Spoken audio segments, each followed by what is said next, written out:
तो स्टूडेंट्स कैसे हैं आप सभी। अब हम बात करेंगे इस वीडियो में 5.2 introduction class 10th NCERT math chapter 5 arithmetic progression. 5.1 का इंट्रोडक्शन एग्जाम्पल और क्या कहते हैं कि एक्सरसाइज हमने सब कर ली है इससे पहले दो वीडियो में। जिन्होंने वो इंट्रोडक्शन नहीं देखा, देखो मैं आपको सजेस्ट करूँगा कि आप 5.1 कर रहे हो, 5.2 कर रहे हो, 5.3 कर रहे हो, आप 5.1 वाला इंट्रोडक्शन जरूर देखना, क्योंकि वो 5.2 5.3 सबका बेस उसी के अंदर है।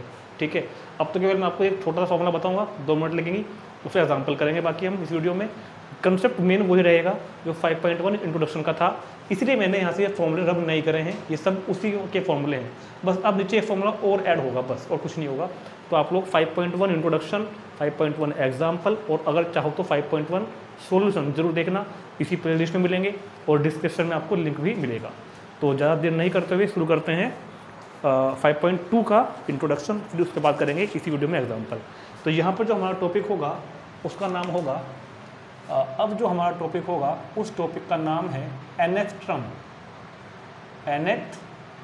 Term of an AP, nth term of an AP। और दूसरे शब्दों में इन अदर वर्ड्स इसको हम ये भी कहते हैं general term of an AP, general term of an AP, general term of an AP। ठीक है, तो nth term of an AP और क्या कहते हैं general term of an AP। तो बहुत ध्यान से समझना है, एक फॉर्मूला बताऊंगा अब मैं आपको। तो पहले समझते हैं इस बात का मतलब क्या है। इस बात का मतलब ये है कि कोई AP लेते हैं, हमने मान लिया कोई AP ली जिसका A तो है मान लो 10 और कॉमन डिफरेंस जिसका कितना है मान लो, आप ज़्यादा कुछ भी नहीं करो तो 7 मान लो। ठीक है, ज़रा AP बनाओ, AP को बनाओ 10 और 7 17 और 7 24 और 7 31 और 7 38 और 7 45 और मैं इसको चाहूँ तो इनफाइनाइट तक अभी लिख सकता हूँ। ठीक है, नो प्रॉब्लम। ये तो आपको याद ही होगा ना कि 10 क्या है फर्स्ट टर्म, 17 क्या है सेकंड टर्म, 24 क्या है third term, fourth term, 38 fifth term and six term. ये सब हमने किया था पहली वीडियो में कि A क्या होता है first term, A+D second term, A+2D third term, A+3D fourth term, ये सब हमने कर चुके हैं पहले। ठीक है, इसलिए मैं कह रहा हूँ कि जिन्होंने अभी वो वीडियो नहीं देखी है इंट्रोडक्शन वाली 5.1 की और सॉल्यूशन, वो जरूर देखना एक बार पहले। चलो, तो अब मैं आपसे, ये पहली टर्म हो गई, ये दूसरी टर्म हो गई, ये तीसरी टर्म हो गई, ये चौथी टर्म हो गई, ये पाँचवीं हो गई, ये छठी हो गई, A1 A2 A3 A4 A5 A6। अगर मैं आपसे रैंडमली ऐसे ही कोई पूछ ले कि इस AP का 70th टर्म बताओ या इस AP का 124th टर्म बताओ, तो हम कैसे बताएंगे? सवाल ये है। A भाई पहला दूसरा तो क्या हम इसको बैठ के 124 तक लिखें भाई? जैसे कि ये पहला टर्म है, ये दूसरा है, ये तीसरा है, ये चौथा टर्म है, ये फिफ्थ टर्म है, ये सिक्स्थ टर्म है, सेवेंथ टर्म आएगा 52, सेवेंथ टर्म क्या है 52। ऐसे ही 70th नंबर पे, 70वें नंबर पे क्या आएगा, 124वें नंबर पे क्या आएगा, ये हमको बताना है। ठीक है, तो हमने क्या किया, इसके लिए फॉर्मूला बनाया हम लोगों ने कि किसी भी AP का nth टर्म मतलब कोई nth मतलब कोई सा भी टर्म, nth मतलब कोई सा भी टर्म, उसका फॉर्मूला होगा AN is equal to A plus N minus 1D, AN is equal to A plus N minus 1D। इस फॉर्मूले से आप किसी भी AP का कोई सा भी टर्म फाइंड कर सकते हो टुवर्ड्स दिस डायरेक्शन, इस तरफ को, ऐसे जो AP इधर को जा रही है ऐसे, इस तरफ को कोई सा भी पद कि ऐसे अगर चलेंगे तो को 70वें नंबर पे, 70th नंबर पे क्या आएगा या 124th नंबर पे क्या आएगा। और ये इसी का जनरल फॉर्म है, अभी मैं आपको दिखाता हूँ निकाल के, ये इसी के जनरल फॉर्म लिखी मैंने इसी की। ठीक है, AN is equal to A plus N minus 1D। तो जैसे कि आपको 70th निकालना है, मान लो सपोज दैट हम फाइंड करना चाहते हैं 17th टर्म, तो N की वैल्यू क्या होगी 17 होगी ना, ये 70 निकालना है, तो N की वैल्यू क्या हो जाएगी 70। तो इसमें अगर मैं N की जगह 70 भर दूँ तो A प्लस 70 माइनस 1D, तो क्या हो जाएगा A प्लस 69D। और A कहाँ से आएगा, यहाँ से आएगा A, D कहाँ से आएगा, D भी वहीं से आएगा। और अब हम इसको कैलकुलेट कर लेंगे, जो भी निकल के आएगा हमारा आंसर निकल के आ जाएगा। तो इसको बोलते हैं जनरल टर्म फाइंड करने का फॉर्मूला या nth टर्म फाइंड करने का formula toward the first term की तरफ से। ठीक है, क्योंकि चलो छोड़ो वो बात बाद में बताऊंगा मैं आपको, फिलहाल ये फॉर्मूला आप नोट कर लेंगे। AN is equal to A plus N minus 1 into D। तो इसको बोलते हैं nth टर्म। ये मैंने फॉर्मूला यहाँ पर आपके लिए और ऐड कर दिया। अब nth टर्म का फॉर्मूला क्या होगा, या जनरल टर्म का फॉर्मूला क्या होगा, an is equal to a plus n minus 1d। an is equal to क्या होगा, a plus n minus 1d। इस फॉर्मूले से हम कोई भी टर्म AP का कोई भी टर्म फाइंड कर सकते हैं। और अगर मैं आपको बताऊँ ना, जो मैंने ये यूज किए थे पिछले एक्सरसाइज में, a plus D, a plus 2d, a plus 3d, ये भी इससे निकल के आए हैं। देखते हैं कैसे। n की वैल्यू 1 ले लो, n की वैल्यू 1 ले लो, 1, तो a1, n की वैल्यू 1 लेने पे a1 is equal to a plus 1 minus 1d। तो ये तो बाबू 0 हो गया, तो क्या बचा a। तो कितना आगे देखो, a आ गया। अब n की वैल्यू आप 2 ले लो इसमें। जब n की वैल्यू 2 लोगे तो a2 is equal to a plus 2 minus 1d। तो a प्लस 2 माइनस 1 1, मतलब a प्लस d। अब आप इसमें n की वैल्यू 3 ले लो, तो n की वैल्यू 3 लोगे तो a3 a प्लस, जहाँ n यहाँ 3 रखो तो 3 माइनस 1d। तो क्या बनेगा, a प्लस 2d। देखो वही निकल के आ रहे हैं ना, a1 क्या हो गया d, सॉरी a1 क्या हो गया a, a2 क्या निकल के आया a प्लस d, a3 क्या निकल के आया a प्लस 2d। तो मेन फॉर्मूला यही है, इससे वो सारे फॉर्मूले हमने बनाए हैं। तो याद रखना, किसी भी AP का nth टर्म फाइंड करने का फॉर्मूला या जनरल टर्म फाइंड करने का फॉर्मूला होगा an is equal to a plus n minus 1d। Short में आपको इस तरह याद रखना है कि अगर कोई आपसे पूछे a55 तो तुरंत लिख देना a प्लस 54d। ये तो क्या, a प्लस n माइनस 1, जो भी यहाँ होगा उससे एक कम, ये हमेशा नेचुरल नंबर होगा।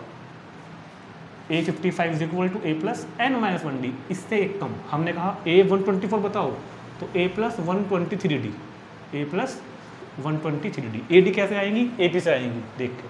तो तुरंत हम लोग क्या करेंगे, सबसे पहले ये फॉर्मूला नोट करेंगे अपनी कॉपी में, an is equal to a plus n minus 1d।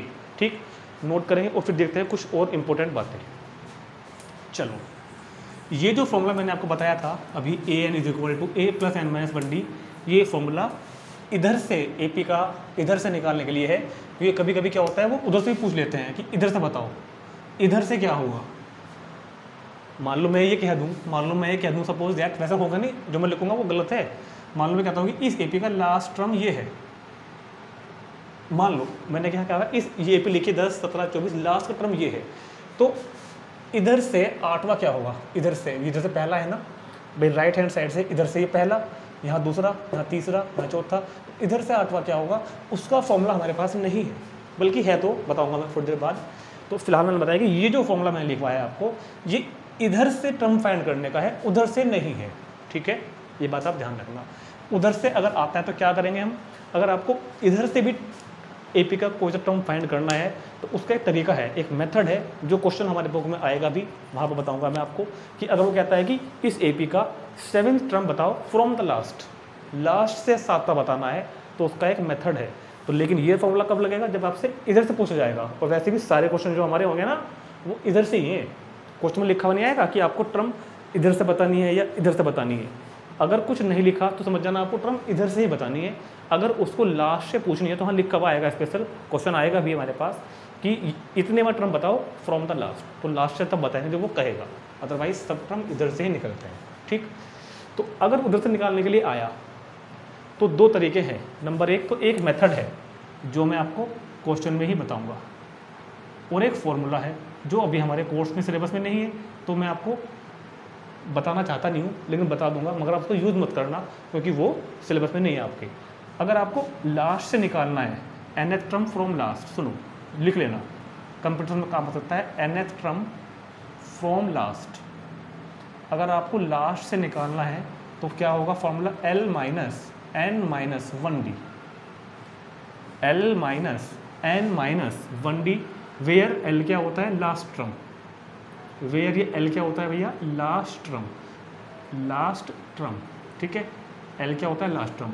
तो जब मैं आपको ये क्वेश्चन कराऊंगा ना एग्जाम्पल में, एक्सरसाइज में, तो मैं आपको उस क्वेश्चन को मेथड से भी करा दूंगा और ये फॉर्मूला लगा के भी करा दूंगा। मगर आप फॉर्मूला लगाना मत अपने, क्योंकि क्लास 10th NCERT में हमारे सिलेबस में नहीं दिया हुआ, इस वजह से। ठीक है, कंप्यूटर में आप चेक कर लगा सकते हो, कोई दिक्कत नहीं है। तो अगर आपको nth टर्म निकालना है फ्रॉम स्टार्टिंग से तो ये फॉर्मूला है, nth टर्म निकालना है फ्रॉम लास्ट से तो एक मेथड है जो हम क्वेश्चन में सीखेंगे, और फॉर्मूला तो ये है ही। ठीक, इसको भी नोट करेंगे और देखते हैं कुछ और मेन बातें। चलो, अब एक बात समझने की है, ये कुछ नोटेशन आप लोग आप नोट कर लेना। देखो ऊपर लिखा है मैंने, ए क्या होता है first term, A1 first term, A भी फर्स्ट टर्म, A1 भी first term, A2 second term, D क्या होता है कॉमन डिफरेंस। अब आती है बात, अब कुछ नए सिंबल मेरे पास आ गए हैं। एक तो आ गया है एन, एन होता है नंबर ऑफ टर्म, एन क्या होता है नंबर ऑफ टर्म, टर्म का नंबर, एन क्या होता है नंबर ऑफ टर्म। और ए एन क्या होता है nth टर्म, ए एन क्या होता है nth टर्म। ये देखो ये बात आपको पता हो, आपको सिंबल का मतलब जरूर पता हो, हर सिंबल का मतलब। देखो अब तक कितने सिंबल आए हैं मेरे पास, ए आया है, A1 A2 D N AN L, ये सिंबल आए हैं। आपको सबका मीनिंग पता होना चाहिए। ए का मतलब फर्स्ट टर्म, A1 का मतलब भी फर्स्ट टर्म, A2 का मतलब सेकंड टर्म, ऐसे ही A3 A4 third term fourth term, D मतलब कॉमन डिफरेंस, N मतलब नंबर ऑफ टर्म, मतलब कितने टर्म है, 1 2 3 4 5 6, मान लो मैंने इनको हटा दूँ यहाँ से, तो नंबर ऑफ टर्म कितना है 6। मतलब यहाँ पर इस क्वेश्चन के लिए A कितना है 10, इस क्वेश्चन के लिए D कितना है 7, इस क्वेश्चन के लिए N कितना है 1 2 3 4 5 6, इस क्वेश्चन के लिए L कितना है 45। देखो ध्यान समझो, नोटेशन का मतलब पता होना चाहिए आपको। A मतलब फर्स्ट टर्म, D मतलब कॉमन डिफरेंस, N मतलब नंबर ऑफ टर्म, ये कितने हैं 6 हैं, L मतलब लास्ट टर्म, लास्ट टर्म की वैल्यू। ठीक है, तो A A1 A2 D N AN, AN मतलब nth टर्म जोन से निकालनी है, A1 मतलब फर्स्ट टर्म, A2 मतलब सेकंड टर्म, A3 मतलब थर्ड टर्म, A4 मतलब फोर्थ टर्म, AN मतलब nth टर्म एंड L मतलब लास्ट टर्म। तो ये सब नोटेशन आप लोगों को मैंने उधर लिखी है, सब कुछ नोट कर लेना वहाँ से देख करके। चलो अब नेक्स्ट चीज़, एक बात और देखते हैं हम, एक बहुत ही मोटी मोटी सी बात है। AN मैंने आपको बता दिया। अच्छा, अगर कभी AN की जगह मतलब AN के बजाय कभी आपको लिखा मिलता है AM, तो टेंशन मत लेना, अब इसको पढ़ेंगे हम mth टर्म। बस जो भी नीचे लिखा वही पढ़ देना। AK लिखा हुआ है तो हम इसको पढ़ देंगे अब kth टर्म, जो भी लिखा हुआ है वही पढ़ देंगे। AN है तो nth टर्म, AM है तो mth टर्म, A है तो nth टर्म, AK है तो kth टर्म। ठीक, तो एग्जाम्पल पर चलने से पहले एक बात और देख लेते हैं, एक बात और देख लेते हैं। मुझको ये बताओ, इस AP के लिए फर्स्ट टर्म क्या कहता हूँ, फर्स्ट टर्म। देखो मैं नंबर से लिख रहा हूँ ताकि मैं आपको बता सकूँ कि मैं बात कर रहा हूँ पहले टर्म की। एकवां टर्म, पहला टर्म कौन है 10। ऐसे ही मेरे पास में कौन है सेकेंड टर्म, मतलब दोवां टर्म, दूसरा टर्म, दोवां टर्म कौन है 17। ऐसे ही मैं कहता हूँ आपसे थर्ड टर्म, मतलब तीसरा टर्म, 3वें नंबर का जो तीसरे नंबर पे आ रहा है वो कौन है 24। फोर्थ टर्म,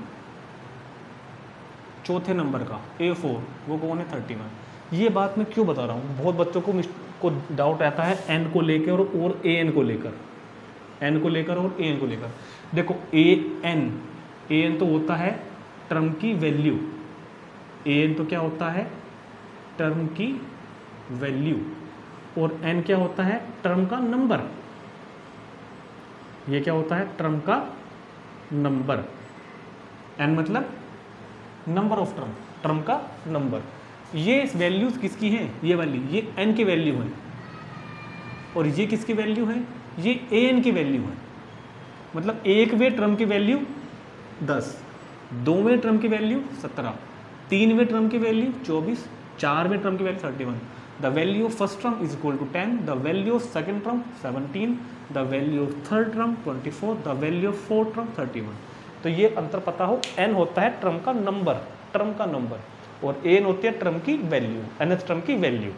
AN मतलब उस टर्म की वैल्यू जिसके लिए हम बात कर रहे हैं। AN कहा तो nth टर्म, हमने कहा A3 तो तीसरे टर्म की वैल्यू, हमने कहा A5 तो पाँचवें टर्म की वैल्यू, हमने कहा A8 तो आठवें टर्म की वैल्यू, और ये N क्या है टर्म का नंबर। तो इसकी वजह से आपके बात समझ में आई। अगर हमने पीछे क्वेश्चन किए थे कि A इसमें हाफ प्लस करो, 1/2 प्लस करो तो 1/2, अब फिर 1/2 प्लस करो तो 2, अब फिर 1/2 प्लस करो तो 3/2। ठीक है, सॉरी मैंने कहा A तो कितना है 1 और D कितना है हाफ, तो ये कितना होगा 3/2, यहाँ पर होगा 3/2, 2 और 5/2। मैंने ये एक AP बनाई, मैंने ये एक AP बनाई। ए तो लिया मैंने 1 और डी लिया मैंने 1/2। तो पहला टर्म 1, दूसरा टर्म 3/2, तीसरा टर्म 2, चौथा टर्म 5/2। तो ए एन की वैल्यू तो कुछ भी हो सकती है, ए एन की वैल्यू कोई भी रियल नंबर हो सकती है, याद रखना। मतलब टर्म की वैल्यू तो रियल नंबर हो सकती है कोई भी। टर्म की वैल्यू पॉजिटिव हो सकती है, टर्म की वैल्यू नेगेटिव हो सकती है, टर्म की वैल्यू फ्रैक्शन में हो सकती है, टर्म की वैल्यू पॉइंट में हो सकती है। पिछले शायद के क्वेश्चन में आई भी थी टर्म की वैल्यू। लेकिन टर्म का नंबर जान रहे, टर्म का नंबर हमेशा नेचुरल नंबर ही होगा। टर्म का नंबर हमेशा क्या होगा? नेचुरल नंबर ही होगा, क्योंकि ये तो टर्म का नंबर है ना। एक बार टर्म मतलब A1 पहला टर्म, दूसरा टर्म, तीसरा टर्म। क्या कभी ऐसा हो सकता है क्या 3.5वां टर्म या 8.7वां टर्म, 8.7 टर्म तो नहीं होगा ना। टर्म तो फुलफिल होगा ना हमेशा। या तो टर्म पहला होगा, या टर्म दूसरा होगा, या टर्म तीसरा होगा। भाई मेरे पास ये पेन है, कितने पेन होंगे? या तो एक पेन होगा, या 2 पेन होंगे, या मैं एक और लिया हूँ तो 3 पेन होंगे। कभी 3/4 पेन होते हैं क्या? या ढाई पेन होते हैं क्या? तो ये तो नेचुरल नंबर होता है ना। तो पहला टर्म होगा, या दूसरा टर्म होगा, या तीसरा टर्म होगा, या फिर चौथा टर्म होगा। तो आपको क्या बात याद रखनी है कि टर्म की जो वैल्यू है ए एन जो है ये nth टर्म की वैल्यू हो सकती है, और ये कोई भी रियल नंबर हो सकती है। कोई भी real number, positive, negative, decimal, fractional, rational, irrational, कैसा भी हो सकता है, 0 भी हो सकता है। कौन? A N. लेकिन एन हमेशा नेचुरल नंबर होगा। n is equal to always natural number. n negative नहीं होगा, n फ्रैक्शनल नहीं होगा, n डेसिमल में नहीं होगा, because n is number of term. Simple सी बात है ना भाई। टर्म 1, 2, 3, 4, 5 इस तरह के तो होंगे। टर्म कोई पॉइंट में थोड़े होते हैं कि 3.2 टर्म बता दो जी, या 8.5वां टर्म बता दो जी, ऐसा थोड़ा ही होगा। तो इन सब बातों को बहुत ही ध्यान से आप लोग नोट करें, पढ़ें, समझें, फील करें, और फिर हम तुरंत शुरू करते हैं इस एक्सरसाइज के एग्जाम्पल। तो इस सबको नोट करेंगे पहले और मूव करते हैं एग्जाम्पल नंबर 3 पर। अब देखते हैं एग्जाम्पल नंबर 3। बहुत ध्यान से, सब फॉर्मूले यूज होंगी कोई ना कोई जरूर। Find the 10th term of the AP 2, 7, 12। इस AP का 10th टर्म बताना है, 10वां टर्म। 10वें नंबर पर क्या आएगा? जैसे कि 2 पहले नंबर पे है, 7 दूसरे नंबर पे है, मतलब कि 12th टर्म है, 12 थर्ड टर्म है। ये A1 है, ये A2 है, ये A3 है। अपने को बताना है A10, 10th टर्म, ठीक है ना। तो हमेशा याद रखना, हमेशा याद रखना। अच्छा एक बात आप लोग और नोट करो, अगर आपको A और D पता है, ध्यान रखना मेरी बात, अगर आपको A और D पता है, अगर हमको A और D पता है, तो हम AP की पूरी डिटेल प्राप्त कर सकते हैं। AP की क्या कर सकते हैं? पूरी डिटेल प्राप्त कर सकते हैं। A और D होने जरूरी हैं, डिटेल, पूरी डिटेल प्राप्त कर सकते हैं। ये बात समझ में आ गई क्या? किसी भी क्वेश्चन में आपके पास अगर A और D हैं, कॉमन डिफरेंस D है, फर्स्ट टर्म A है, तो हम उस AP के बारे में सब कुछ पता कर सकते हैं। उसका कोई सा भी टर्म पता कर सकते हैं, कितना, कोई से भी नंबर का, उसमें कितने टर्म है ये पता कर सकते हैं, लास्ट टर्म क्या है ये पता कर सकते हैं। अगर आपके पास A और D है तो हम उस AP का सब कुछ फाइंड कर सकते हैं। तो हमें याद रखना, जब भी आपको क्वेश्चन करना हो AP के बारे में कोई भी, तो आपको A और D पता हो, या फिर पता करें। कैसे पता करेंगे? देखो ऊपर A और D जरूर पता हो आपको। तो साफ दिखाई दे रहा है यहाँ पर A इज इक्वल टू 2, यार A फर्स्ट टर्म ही तो होता है, तो A इज इक्वल टू 2, और D कितना होता है भैया? A2 minus A1। D होगा 7 माइनस 2 is equal to 5। A is equal to first term and D is equal to common difference. Now nth term A10 find करना है मेरे को। A10 तो क्या होगा? ये फॉर्म A10 का फॉर्मूला AN के according A plus n minus 1 into D, यानी कि A plus 10 minus 1 into D. समझ आ गई बात यार? AN is equal to A plus n minus 1 into D. आप डायरेक्ट भी लिख सकते हैं क्या? A प्लस 9D, चाहे डायरेक्ट लिख दो, कोई दिक्कत नहीं है मेरे को। तो A कितना है मेरे पास? 2 प्लस 9D, D कितना है? 5। तो 9 पंजे 45 और 2 47, 47 is the 10th term. 47 is the क्या होगा? 10th term. चलो जी स्टूडेंट्स, नेक्स्ट देखते हैं क्वेश्चन नंबर 4। कहते हैं which term of the AP 21, 18, 15। इस AP का कौन सा टर्म -81 है? देखो उल्टा क्वेश्चन है। जैसे कि 21 कौन सा टर्म है? फर्स्ट टर्म है। 18 इस AP का कौन सा टर्म है? सेकंड टर्म है। 15 टर्म कौन सा है? थर्ड टर्म है। ऐसे ही अगर मैं इस AP को आगे लिखूं 21, 18, 15, 3 कम करके 12, 3 कम करके 9, तो करते करते कभी ना कभी -81 आएगा। कौन से नंबर पे आएगा? -81 का नंबर बताना है, n की वैल्यू फाइंड करनी है, n की वैल्यू। तो देखो मैंने क्या बताया, a और d होने चाहिए आपके पास। a कितना है इधर 21, common difference d second term minus first term is equal to -3। Let हमने मान लिया let -81 is the nth term, 81 is the nth term. हमने क्या मान लिया कि 81 जो है वो nth टर्म है। भाई 81 कोई ना कोई नंबर पे तो आएगा ना, -81 कोई ना कोई नंबर पे तो आएगा ना, तो हमने क्या मान लिया वो nवें नंबर पे आएगा, nth टर्म पे आएगा। सो nth टर्म को किससे नोट करते हैं? an से, ये मैंने आपको बता ही दिया। nth टर्म को किससे नोट करते हैं? nth टर्म को किससे नोट करते हैं? an से। an मतलब nth टर्म, an मतलब nth टर्म। तो an कौन हो गया? -81। nth टर्म हमने क्या माना? -81, तो an इज इक्वल टू -81। अब an का फॉर्मूला वो लिखा उधर, an का formula a plus n-1d is equal to -81 हो गया an का फॉर्मूला। a की वैल्यू 21, n की वैल्यू तो फाइंड ही करनी है मेरे को, इंटू d कितना है -3 is equal to -81। a plus n-1d is equal to -81, तो 21 को उधर भेज दो माइनस में, तो n-1 इंटू -3 माइनस के 81, 21 भी इधर ही आ गया। ठीक है, मल्टीप्लाई करो -3 की n में, -3n, -3 की +3 और 81 और 1 और 1 2 8 और 2 10। ठीक है, +3 को उधर भेजो, तो -3 इज इक्वल टू माइनस के 105, n इज इक्वल टू -105, -3 आ जाएगा अपोन में, तो डिवाइड करके क्या बचेगा 35। तो -81 जो है 35th टर्म है। ठीक, so -81 is the 35th term, 35वां टर्म, 35th टर्म। तो 35th टर्म कौन होगा इसका? -81। तो उसने कहा था ना कि -81 कौन सा टर्म होगा, तो -81 कौन सा टर्म होगा? 35th term. अभी कुछ आगे भी कह रहा है ये, आल्सो इज एनी टर्म 0, क्या इस AP का कोई टर्म 0 भी होगा? जैसे ये 21, 18, 15 के बाद क्या आया? 12, फिर क्या आएगा? 9, फिर क्या आएगा? 6, क्या 0 भी आएगा? क्या 0 भी आएगा? इसने पूछा है कि, तो वैसे हमको पता चल रहा है, फील हो रही है ये बात कि हाँ 0 तो आएगा।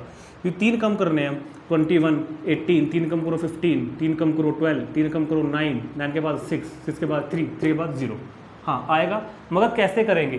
कैसे करेंगे? तो उसके लिए पहले आप इसको नोट करो, फिर मैं बताता हूँ कि ये हम पता कैसे लगाएंगे कि -81 सॉरी ये हम पता कैसे लगाएंगे कि क्या इस AP का कोई टर्म 0 भी होगा या नहीं होगा। ठीक है, तो इसको नोट करो आप पहले तो इसको मैं तरफ कर देता हूँ, क्या इस AP का कोई टर्म 0 भी होगा या फिर नहीं होगा। उसके लिए क्या करेंगे स्टूडेंट्स, A की वैल्यू तो लिख लो 21, D की वैल्यू क्या लिख लो, कितनी थी? -3। तो हमने मान लिया, हमने क्या मान लिया? Let 0 be the nth term, 0 be the nth term, कि 0 जो है इस AP की nवीं टर्म है। ये फाइंड करने का तरीका है। ठीक है, कि भाई अगर 0 इस AP में आएगा तो यार वो कोई ना कोई नंबर पे तो आएगा, तीसरे नंबर पे, चौथे नंबर पे, 5वें नंबर पे, मतलब कि 0 का कोई टर्म, नंबर ऑफ टर्म भी तो होगा ना, तो वो हम फाइंड करने की कोशिश कर रहे हैं। तो हमने मान लिया let 0 be the nth term, that is, इस बात को कैसे लिखेंगे mathematically, an is equal to 0, nth term मतलब an। पिछले वाले में यहाँ पे -81 था, आपकी बार यहाँ पर 0 है। an का formula a plus n-1 into D is equal to 0। an की वैल्यू 21, n की वैल्यू तो मेरे को फाइंड करनी है, और d की वैल्यू कितनी हो गई? -3 इज इक्वल टू 0। मल्टीप्लाई करो 21 -3n माइनस प्लस 3, तो 21 और 3 तो कितना बन गया? 24। 24 रह जाओ उधर माइनस में, तो 3n इज इक्वल टू -24, तो n is equal to 24 upon 3, तो n इज इक्वल टू 8। तो देखो n की वैल्यू 8 आ गई, तो इसका मतलब क्या हुआ कि हाँ 0 इस AP का टर्म है और 8 टर्म है। और इस बात का रीज़न क्या होगा, क्योंकि ये एक नेचुरल नंबर आ गया। अगर सपोज दैट n की वैल्यू नेगेटिव आती, n की वैल्यू फ्रैक्शन में कुछ ऐसे आती, n की वैल्यू डेसिमल में कुछ ऐसे आती, डेसिमल में, तो क्योंकि मैंने आपको थोड़ी देर पहले समझाया था कि n should be a natural number, n natural number होना चाहिए। अगर यह नेचुरल नंबर है तो मतलब हाँ ये टर्म एग्जिस्ट करेगी, मतलब 0 इसमें एग्जिस्ट करेगा, और किस नंबर पे आएगा? 8वें नंबर पर। तो क्या लिखेंगे? यस यहाँ लिख देना n is natural number. n क्या है मेरे पास जो आया निकल कर, n कैसा आया है, नेचुरल नंबर। तो रीज़न यही होगा इस बात का कि क्योंकि n नेचुरल नंबर है, yes 0 is the 8th term, 0 is the 8th term of given AP, कि 0 इस AP का टर्म होगा और कौन सा होगा, 8th होगा गिवन AP। ठीक, अगर यहाँ पर n की वैल्यू नेगेटिव आती या फिर फ्रैक्शनल में आती या फिर डेसिमल में आती तो हम लिखते हैं क्योंकि n नेचुरल नंबर नहीं है, सो 0 इस AP का कोई टर्म नहीं होगा, क्योंकि अगर 0 इस AP का टर्म होगा तो किसी ना किसी नंबर पर तो लाई करेगा वो नंबर हम फाइंड हमने अगर कर लिया एज द नेचुरल नंबर की फॉर्म में तो हाँ होगा, अगर नेचुरल नंबर नहीं आया तो फिर नहीं होगा। ठीक है, नोट करेंगे। चलते हैं नेक्स्ट क्वेश्चन की तरफ, एग्जाम्पल नंबर 5। यार एग्जाम्पल नंबर 5 देखते हैं। डिटरमाइन द AP, वो AP डिटरमाइन करनी है, इस बार AP फाइंड करनी है। Whose third term is 5, whose third term, whose third term is equal to 5 and 7th term is equal to 9, 7th term is equal to 9। वो AP बतानी है जिसकी थर्ड टर्म तो 5 है और 7th टर्म 9 है। थोड़ा उल्टा क्वेश्चन दे दिया उसने इस बार हमको। AP बतानी है जिसका तीसरा टर्म तो 5 है, A3 तो कौन है 5, A3 तो कौन है 5 और A7 कौन है 9, A7 कौन है 9, बतानी है AP। और AP क्या होती है ये लिखी हुई आपके सामने, AP होती है A plus D, A plus 2D, A plus 3D। और मैंने आपको अभी बताया है कि किसी भी AP के बारे में आपको कुछ भी करना हो, कुछ भी करना हो, पहले आपको A और D चाहिए। अगर आपके पास A और D हैं तो हम उस AP का सब कुछ फाइंड कर सकते हैं। अगर A और D में से कोई भी एक नहीं है तो थोड़ा दिक्कत आएगी। यहाँ पर तो दोनों ही नहीं है, फिलहाल मेरे पास ना तो A है ना ही D है। A मतलब फर्स्ट टर्म नहीं है, D मतलब कॉमन डिफरेंस भी नहीं है, सिर्फ क्या है तो थर्ड टर्म और 7th टर्म। तो first of all we have to find A and D। तो जब मेरे पास A और D नहीं है तो मैंने लिखा let A and D, A and D be the first term, let A and D be the first term and common difference respectively.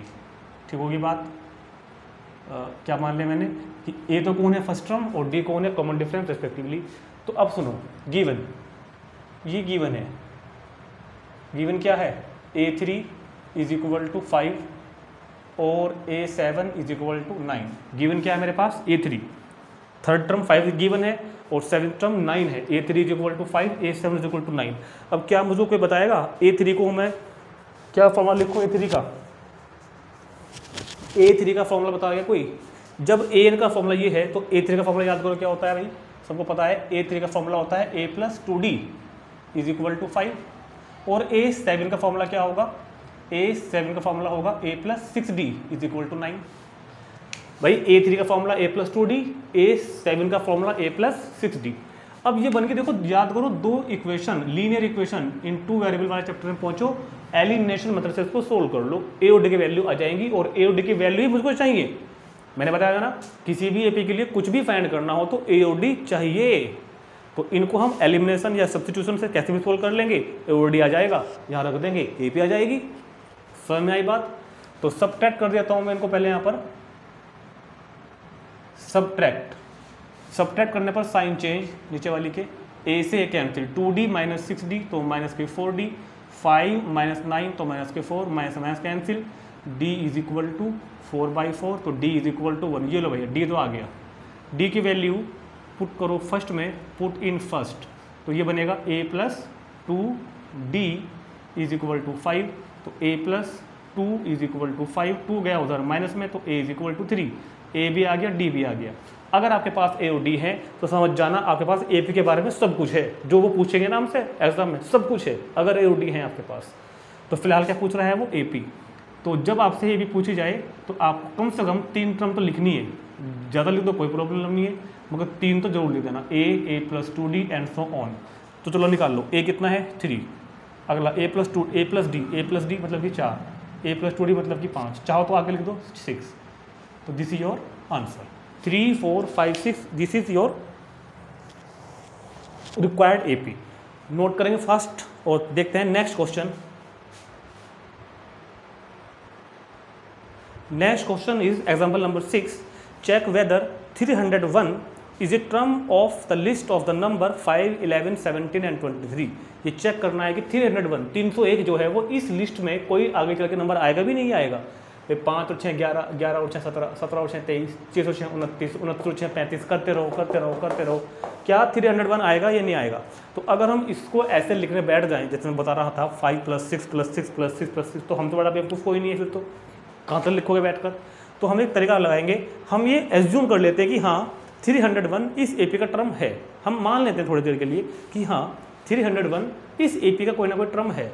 अगर 301 इस एपी का कोई ना कोई टर्म है तो वो कोई ना कोई से नंबर पे तो आएगा, 80वें नंबर पे आएगा, 81वें पे आएगा, 100 पे आएगा, कोई ना कोई नंबर पे तो वो आएगा ना।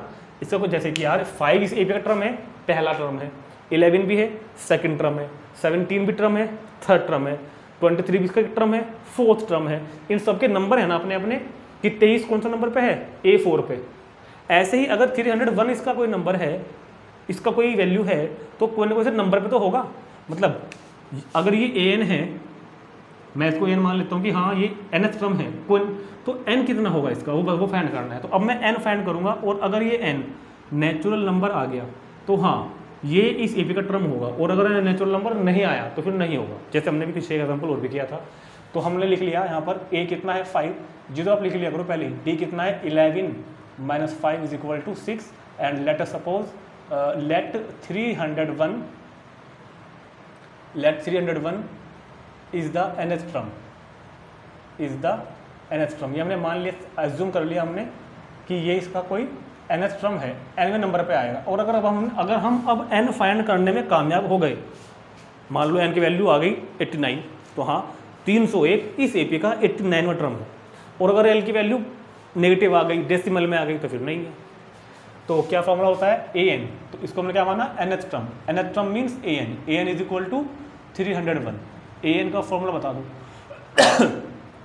a + n - 1d = 301। a की वैल्यू ऊपर लिखी हुई है 5, n फाइंड ही करना चाह रहे हैं हम, d 6 हो गया = 301।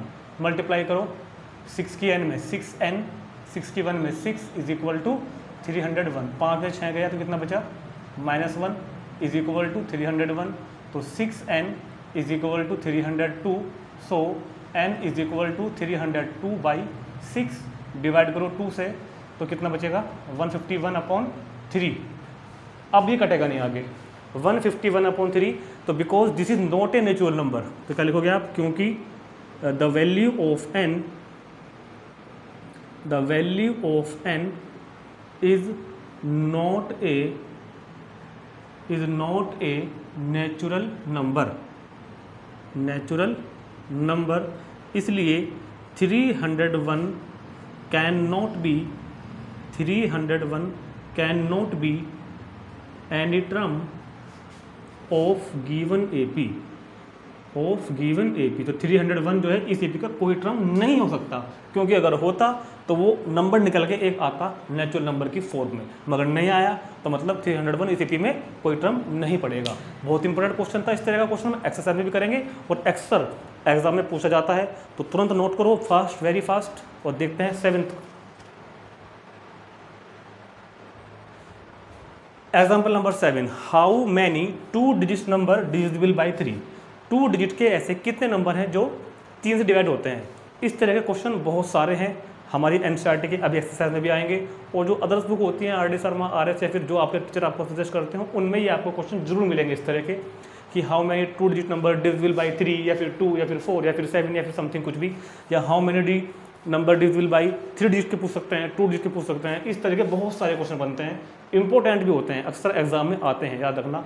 अब सब तरीका सीख लो कैसे करेंगे। सबसे पहली बात कि इस क्वेश्चन की लैंग्वेज को जरा पढ़ेंगे, और इसमें कहीं भी ये नहीं लिखा कि ये क्वेश्चन एपी का है।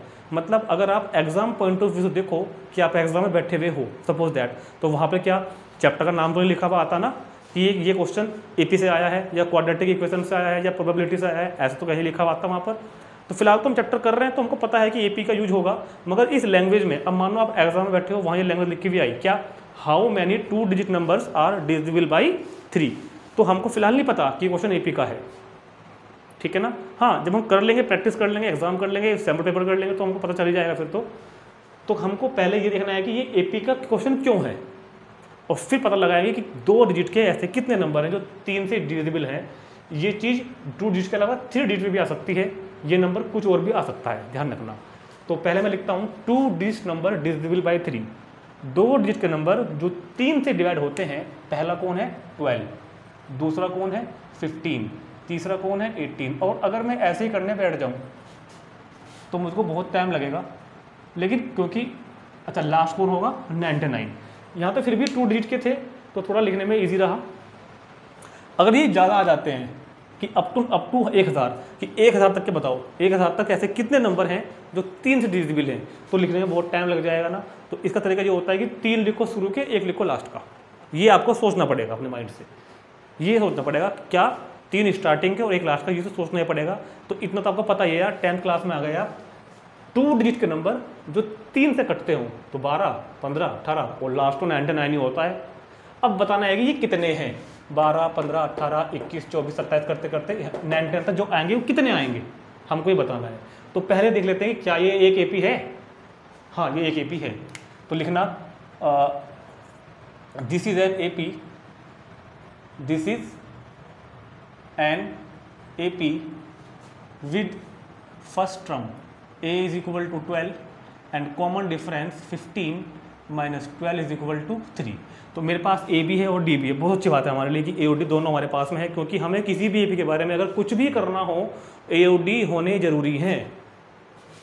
अच्छा, इस बार एक नई चीज़ हमारे पास आ गई 99, लास्ट टर्म। मैंने आपको इंट्रोड्यूस कराया था, शायद नहीं लिखा, मैंने थोड़ी पहले बताया था, वैसे आपको आप नोट कर लेना। एल का मतलब होता है लास्ट टर्म। इस बार मेरे पास लास्ट टर्म भी है, इस बार मेरे पास लास्ट टर्म भी है। लास्ट टर्म मतलब L, last term means L कितना है 99। लास्ट टर्म कौन है मेरे पास 99, ठीक होगी बात।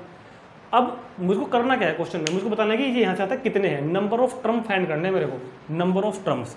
एन क्या होता है नंबर ऑफ टर्म की, इस एपी में कितने टर्म है, ये यहाँ से यहाँ तक कितने हैं, तो मुझको फाइंड करनी है एन की value, number of term question mark. तो मेरे पास क्वेश्चन में ए की वैल्यू है, देखो कितनी वैल्यू है मेरे पास, ए की वैल्यू है, मेरे पास डी की वैल्यू है, मेरे पास लास्ट टर्म की वैल्यू है, एन मेरे को फाइंड करना है कि how many terms in this AP, इस एपी में कितने टर्म है, नंबर ऑफ टर्म, ये तो बताना है ना, नंबर ऑफ टर्म मतलब एन बताना है, नंबर ऑफ टर्म एन बताना है, एन नहीं बताना, एन बताना है कि कितने टर्म है यहाँ से यहाँ तक। तो एक काम करो, एक बात याद रखना, एक बात याद रखना,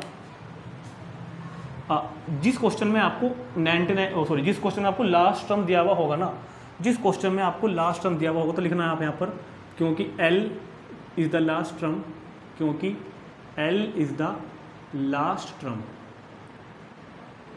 सो AN is equal to L। ये फॉर्मूला याद रखना है आपको। अगर जिस क्वेश्चन में भी लास्ट टर्म का जिक्र किया जाएगा, जिस क्वेश्चन में लास्ट टर्म का जिक्र किया जाएगा उसमें AN is equal to L रखना है। क्यों रखना है बताऊंगा अभी। जिस क्वेश्चन में लास्ट टर्म का जिक्र किया जाएगा उसमें एन को रख देना एल के इक्वल। क्यों रख देना, देखो देखते हैं, एक मिनट के लिए समझ लो, बस 1 मिनट के लिए। मैंने कहा 3 और 2 5, ये एक एपी है, ये एक एपी है, तो इसका जरा बताओ इसमें कितने टर्म है, 1 2 3 4 5 6, इसमें 6 टर्म है, एन इज इक्वल टू 6।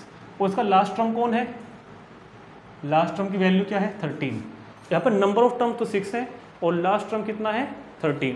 तो क्या मैं ये कह सकता हूँ A6 इज इक्वल टू 13, बच्चे बता दो हाँ या नहीं। नहीं समझ में आई बात। अगर किसी एपी में 6 टर्म है, मान लो 6 टर्म है, तो इसकी लास्ट टर्म और उसकी छठी टर्म सेम ही तो होगी, 6 टर्म और लास्ट टर्म सेम ही तो होगी, तो 6 term is equal to last term. यानी कि अगर मैं इस बात को जनरल में कहूँ तो AN is equal to L।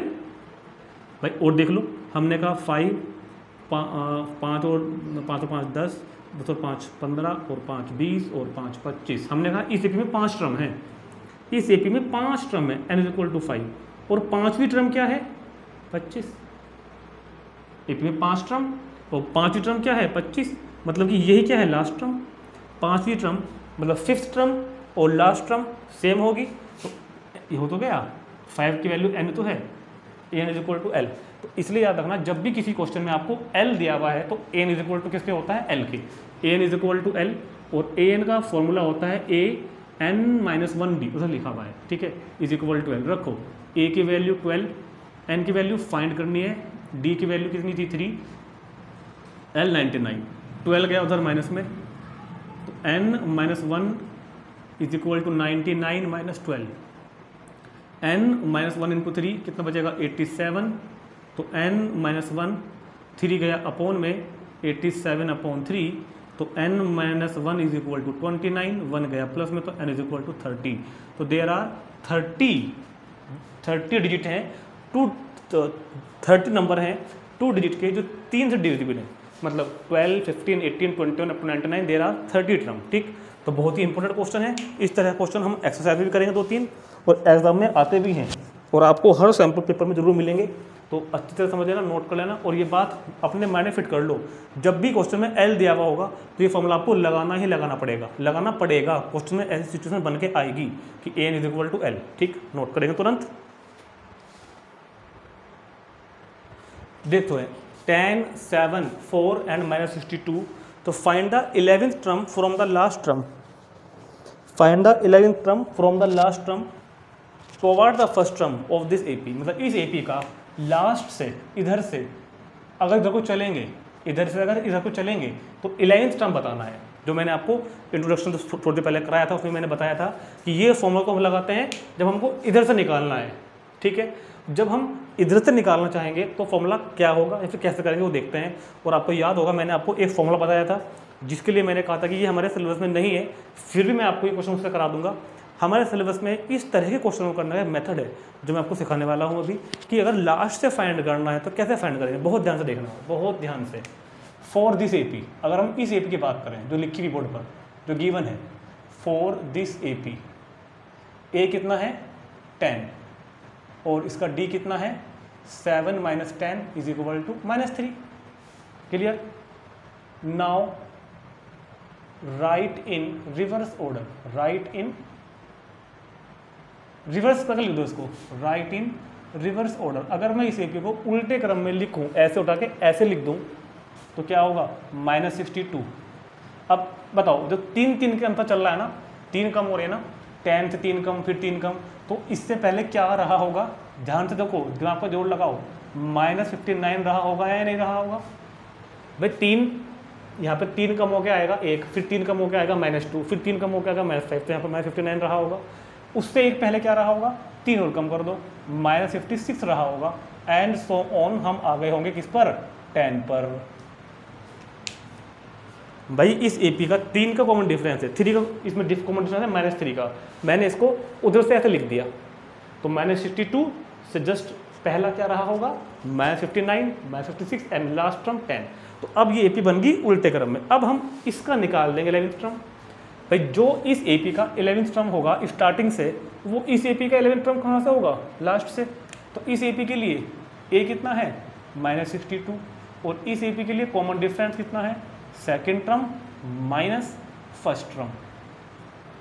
तो -59 + 62, तो d इज इक्वल टू 3। अब आपके पास नई एपी के लिए ए, न्यू एपी के लिए d और टर्म निकालनी है आपको कौन सी, 11th। तो फॉर्मूला क्या होगा, a11 का a + 10d।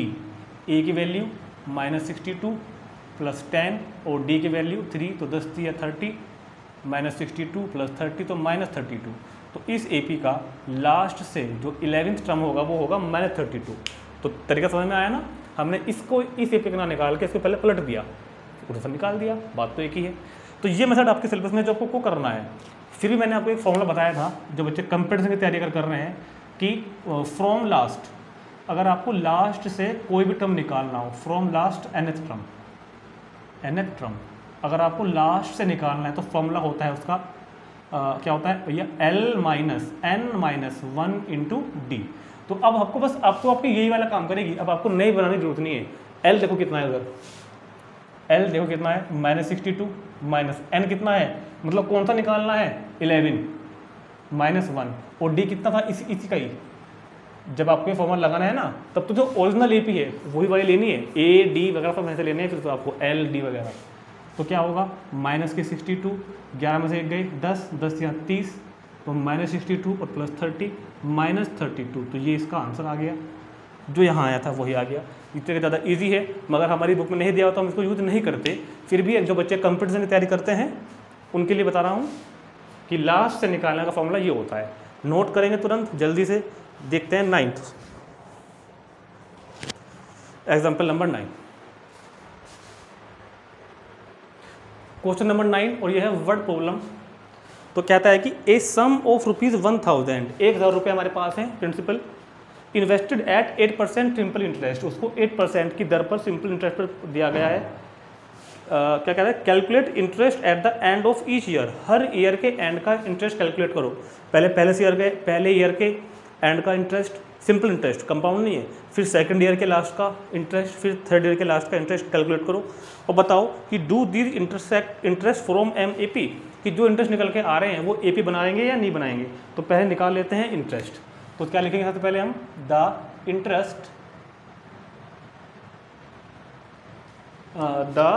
Interest at the end of, the interest at the end of first year, पहले साल के एंड में जो इंटरेस्ट है। आप याद करो एक फॉर्मूला होता है मेरे पास, मैं ऊपर लिख देता हूँ P × R × N/100, ये फॉर्मूला है सिंपल इंटरेस्ट का। तो P कितना है 1000 × R × N, मतलब 1 ईयर अपॉन 100, तो कितना हो जाएगा 80 रुपीज़ 80। पहले साल के एंड में जो इंटरेस्ट होगा वो कितना होगा मेरे पास 80 रुपीज़। चलो next, the interest at the end of second year, दूसरे साल के एंड में जो इंटरेस्ट होगा P × R × N मतलब टाइम अपॉन 100, तो 8 दूनी 16 और 10 160। अब देखते हैं तीसरे साल का, the interest at the end of third year, तो 1000 × 8 × 3 अपॉन 100, तो ₹240। बस 3 निकाल लेना, इनसे काम चल जाएगा। ठीक, तो जो लिस्ट बन के आई मेरे पास, तो जो लिस्ट बन के आई वो 80, 160, 240। चेक करते हैं कि ये AP है या नहीं। तो चलो तरीका अपना पुराने वाला, A2 - A1, A2 - A1, A2 - A1 करोगे तो कितना होगा 80। Next A3 - A2, A3 - A2 कितना होगा 80। तो यस, तो क्या लिखोगे, since A2 - A1 is equal to A3 - A2, so these interests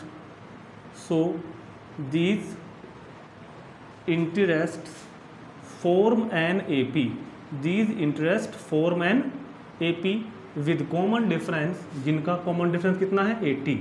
तो यस, ये इंटरेस्ट एक AP बनाते हैं जिनका कॉमन डिफरेंस कितना है 80। तो क्या है आंसर कि यस, ये जो इंटरेस्ट हमने फाइंड करे थे इधर साल के एंड के, वो एक AP बना रहे हैं जिनका कॉमन डिफरेंस कितना है 80। और अभी आगे भी कह रहा है कुछ, find the interest at the end of 30 year, 30 year के एंड में क्या इंटरेस्ट होगा। इंटरेस्ट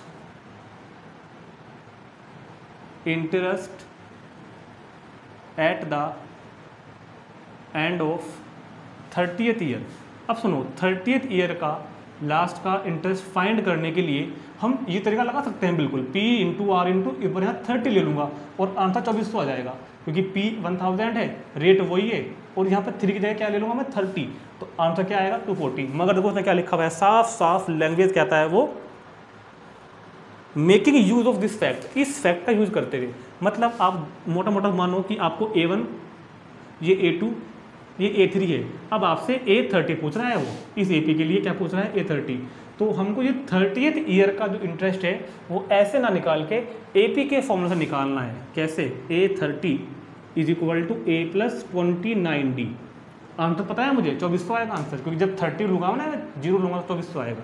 तो कितना होगा, A कितना था स्टार्टिंग में, A कितना था AP के लिए 80 + 29, D कितना आया, वो भी 80 आ गया, वही D भी तो 80 आया था। तो 80 प्लस कितना होगा भाई, मेरे को गुणा भाग नहीं करनी आती, 8 × 72, 72 का 2 हाथ लगे 7, 8 दूनी 16 और 7 23, 2320 और 80 इज इक्वल टू ₹2400। ठीक हो गया आंसर। तो हमको एपी के फैक्ट का यूज़ करते बताना था कि 30th ईयर के एंड का इंटरेस्ट कितना होगा, 2400 रुपये। ठीक है, बहुत इंपॉर्टेंट क्वेश्चन था, अच्छा क्वेश्चन था, समझने का था, नोट करेंगे तुरंत। और फिर देखते हैं एग्जाम्पल नंबर 10 जो कि लास्ट एग्जाम्पल होगा हमारा इस इंट्रोडक्शन वीडियो का। अब देखते हैं एग्जाम्पल नंबर 10, लास्ट एग्जाम्पल होगा इसका। इन ए फ्लावर बेड, एक फ्लावर बेड है, देयर आर 23 रोज प्लांट्स, 23 गुलाब के फूल के प्लांट्स लगे हुए हैं इन द फर्स्ट रो। मतलब जो पहली रो है ना, जो पहली रो है ना, उसमें कितने फ्लावर हैं, फ्लावर 1, फ्लावर 2, फ्लावर 3, कितने लगे हुए हैं इसके अंदर, 23 फ्लावर लगे हुए हैं पहली रो के अंदर 23, एंड 21 इन द सेकेंड रो।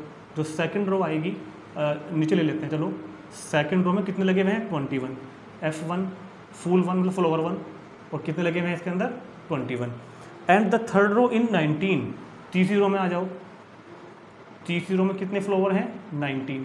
इस तरह ये रो डिक्रीज हो रही है 2 के डिक्रीमेंट पर, और लास्ट रो में कितने हैं flower 5, F1 F2 F3 F4 और F5। तो in a flower bed there are 23 rose in the first row, पहली रो में 23, दूसरी रो में 21, तीसरी रो में 19, ऐसे डिक्रीज होते हुए पाँचवीं रो में, सॉरी लास्ट की रो में 5 फूल हैं।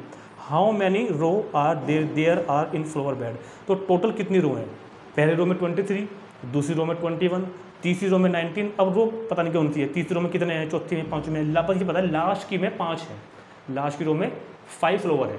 तो the number of rose plants in the first second third row are 23, 21, 9 and the last row 5। ठीक है, तो देखो ये एक एपी बन रही है क्या, yes this are AP, A is equal to 21 and common difference second term minus के first term is equal to -2। और ध्यान देना एक बात पे, ध्यान देना एक बात पे, लास्ट टर्म भी है मेरे पास कितनी 5, और मुझको बताना है कि यहाँ से यहाँ तक कितने टर्म है, यानी कि यहाँ से यहाँ तक कितनी रो है, मुझको नंबर ऑफ रो बतानी है ना, नंबर ऑफ रो बतानी है, मतलब number of terms in this AP कितना है, मतलब मेरे को n बताना है, number of row, number of row मतलब number of term in this AP, इस एपी में कितनी टर्म है, यानी कि इस फ्लोर के लिए कितनी रो है। तो अब एक बात याद करो, क्या बताया था, जिस क्वेश्चन में आपको L दिया हुआ होगा, जिस क्वेश्चन में आपको L दिया हुआ होगा उसमें आपको ये फॉर्मूला लगाना ही लगाना है, an is equal to L, जो अभी थोड़ी देर पहले भी हमने लगाया था, an is equal to L लगाना ही लगाना है। an का वैल्यू an का formula a plus n minus 1 into D is equal to L। a कितना है 21, n कितना है फाइंड करना है, d कितना है -2 और L कितना है 5। सब वैल्यू आ गई यहाँ पर। अब चलो 21 को उधर ले जाओ माइनस में, तो n-1 इंटू -2, 21 जब उधर गया तो क्या बचेगा -16, -2 की मल्टीप्लाई करो -2n, minus minus +2 is equal to -16, तो -2n, 2 गया उधर तो -18, ये भी करो कैंसिल, 2 गया अपॉन में तो 18/2, तो n इज इक्वल टू 9, तो there are 9 row, so there are 9 row, कुल मिलाकर 9 रो होंगी फ्लावर बेड के ऊपर। ठीक है, तो एक मिनट कुछ मिस्टेक होगी लगता है मुझको, कुछ गड़बड़ है, 9 तो नहीं आ रहा आंसर, क्योंकि क्वेश्चन का लास्ट के कितने थे 5, कहाँ गड़बड़ करी चेक करो, -16, ये कितना था 5 के 16, ये कितना हो गया इधर 18, तो देयर आर 9 रो, कुछ गड़बड़ लग रही है मेरे को, जरा चेक करना पड़ेगा एक बार, लेट अस चेक। A23, अच्छा A तो 23 था ना, यहाँ पर ये गड़बड़ कर दिया हमने, A की वैल्यू कितनी थी 23, तो यहाँ क्या लेंगे हम लोग 23, तो 23 जब उधर जाएगा तो अब इधर कितना बचेगा 18, कोई बात नहीं, ठीक कर लो 18 मतलब कितना हो गया इधर 20, तो -20/2, तो देयर आर 10 रो। ये मिस्टेक क्यों हुई थी, क्योंकि मैंने A की वैल्यू गलत ले ली थी, तो देयर आर 10 रो, तो स्टूडेंट इधर 10 रो होंगी। ठीक है, तो एग्जाम्पल सब कंप्लीट हो गए हैं, 5.2 इंट्रोडक्शन एंड एग्जाम्पल कंप्लीट, और अब इसको बहुत अच्छे से सारे फॉर्मूले याद कर लेना। अब चलते हैं 5.2 सॉल्यूशन पर।